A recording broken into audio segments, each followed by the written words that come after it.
Everyone hear me? This really compares to New Orleans. When I went to New Orleans, who saw the show when I went to New Orleans? Okay, did you know it took 6 weeks to pump out the water in the lower 9th Ward? I tell you, from what I see with the Red Cross, the Salvation Army, the emergency response team that came in here, I am so impressed with everything they've done.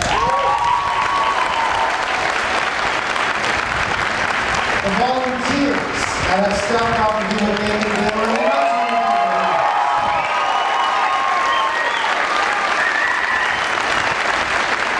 But I gotta tell you a few things, and I have a lot of concerns, and this is from my heart to you. As I walked around and saw a lot of the devastation, first I'd like to explain, when there's one devastation when it comes to a flood like this one, there's more devastations that follow. It's the aftermath. It's the crazy world of displacing people.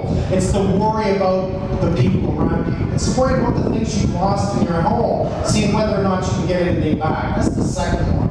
And then we have a third devastation, and that's trying to solve it, trying to fix it. And we got a lot of safety problems that I'm really worried about. Let's talk about mold. How many people here think their houses have mold that have been soaked? Okay, so put up your hand if your houses are completely soaked. Put up your hand. Okay, your houses are full of mold. I'm telling you right now, it takes 24 hours to grow mold in your home. What day is it now? 22 days later. Okay, let's understand mold for a minute. I want to ask you a question. How do we clean it? Burn it down. Actually, I don't mind that one, but the fire department might be a little disturbed by that one. Do not use bleach. And you know what? You're not even supposed to touch it. The rule of thumb, and it's not my rule, it's a bylaw. Anything over 10 square feet must be cleaned by credential. I mean, guys that are licensed to do this, an abatement company. This means that's licensed. That means no one can just go in a white suit, put on a mask with purple filters, N95 filters, and go in and do the work. These guys are trained, they're licensed. So here's what we need to do. Who thinks this is going to be solved in the next 2 weeks? Who thinks it's going to be solved in the next 3 months? Do you know how long this is going to take? And it's going to take patience by you. It's going to take a team of people from the government, from everyone else, to make this right. There's only one way to do this.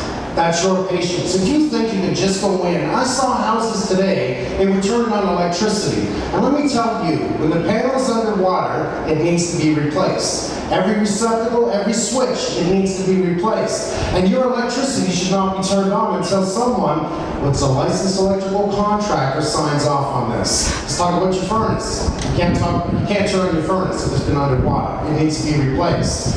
If you had water above your first floor, you got a lot of problems. I mean, that's beyond everything else. You just got to learn that whatever's in the basement's done, and more than likely, you're probably going to lose your home. But from every bad comes some good. You got to realize this. You know, New Orleans, around the world, how about Alabama, where the tornadoes were? People from around the world step up and say, I want to help. I want to make it right. You're now teamed up to sit here and talk to everyone that's here and to gain more information. What you can do, what you can't do. At least they're asking if you want a pool in the trailer park. Is that correct? Can we make really nice trailer parks and a hot tub in the back? I mean, we can make the best of this. Right now, you should be happy your families are safe. Don't go back in your homes.